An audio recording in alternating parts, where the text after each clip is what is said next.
The biggest one of these is known as WannaCry, and WannaCry started to attack users about a week ago on May 12th.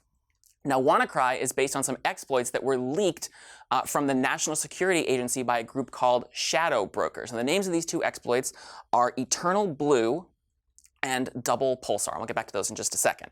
But what happened to victims of these attacks were they would see screens like this suddenly pop up on their Windows computers. Basically, what's happening here is the ransomware is saying all your files have been encrypted, and you need to pay us $300 in Bitcoin in a couple of days. Or in a couple of days, we're going to say you have to pay us $600 in Bitcoin. And after that, we're just going to delete your files. Now, that's not exactly a trivial amount of money. And getting a hold of Bitcoin is also not necessarily the easiest thing to do. Right now, one Bitcoin at the time of this filming is worth about $1,800.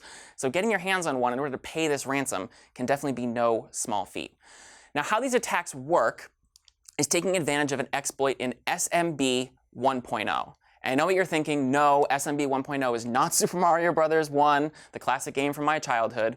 But actually, SMB 1.0 is the earliest version of Microsoft's file sharing protocol. And a user might experience using this protocol if, for example, they're in an organization that has a networked file server where many different users' terminals are connecting to that file server, or other network shared drives. They're probably using SMB. Now, there have been several versions of SMB since 1.0. I think they're up to 3.1 or something now.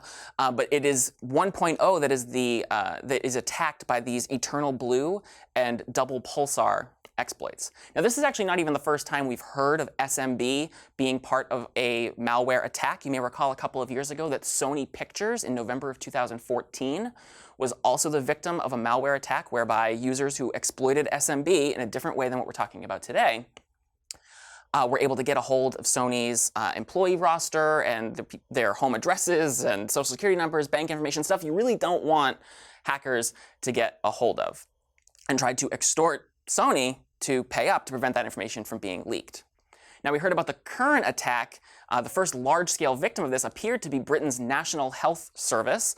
And the reason that this seemed to gain a lot of traction around the NHS was they're a very large organization, and apparently they were running a lot of legacy versions of Windows, which were using the SMB 1.0 protocol, which allowed this to spread very quickly through their system.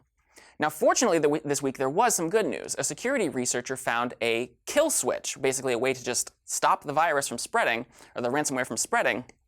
And the way they were able to find this actually only cost them less than $11, which is pretty amazing. All the security researcher had to do was register these two URLs, which don't exactly seem like obvious URLs. They're pretty long, this random string of letters and numbers. But by registering those URLs, the security researcher was able to stop the spread of the ransomware. Now, as it turns out, WannaCry is written in Visual C++, which looks pretty similar to C, which means we can actually take a look at the segment of code involved in this so-called kill switch that stopped the spread of the ransomware and see just how it worked. So the first thing we see here is a function called to memcopy, which copies information that the user is supplying into a location in memory. Here, URL is just a substitute for that really long string. I didn't want to type it out here again, but we're just copying that URL into memory so that it can be used later on. A couple of lines of code followed that weren't that important. But then WannaCry tried to open two internet connections. The first one, v4, is just checking to see whether the user is using a proxy server. So that one's not super important here. But v5 is the key to what allowed this kill switch to work. So what's trying to happen here is we are calling a function called internet open URL, and that is trying to open an internet connection to the URL that is stored in SZURL, which is one of those really long alphanumeric strings. If it succeeds, so if v5, which means if I was able to establish an internet connection, as in that site exists, we just close both of the internet connections we just tried to open, and we don't do anything else. But if that second one did not succeed, if v5 failed because that long URL didn't exist, so you can't go to that domain name, then it would close both the handles, and then it would execute this function, sub 408090. Apparently, sub 408090 is where the code that would then encrypt all of the user's files and then put up that big red ransom screen lived. So just by registering those domain names, which did not exist before, when the code went to check to see whether it could establish an internet connection, it succeeded. And so this subroutine would no longer execute. Now, the bad news here is that after this news of this got out, the hackers took that kill switch out. And so now there is another version of WannaCry out there that is not going to be shut off by that kill switch any further. Now, Microsoft back in March actually released a security update for currently supported versions of the Windows operating system for SMB.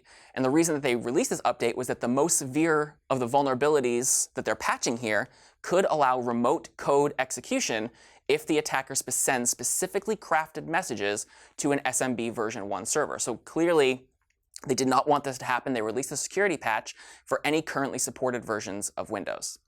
Unfortunately, you know what is not a currently supported version of Windows? Windows XP. And despite that, Windows XP is actually still used by about 7% of computers on the planet, which makes it the third most popular operating system still in use on the planet. And that's despite XP having been officially deprecated by Microsoft in April of 2014.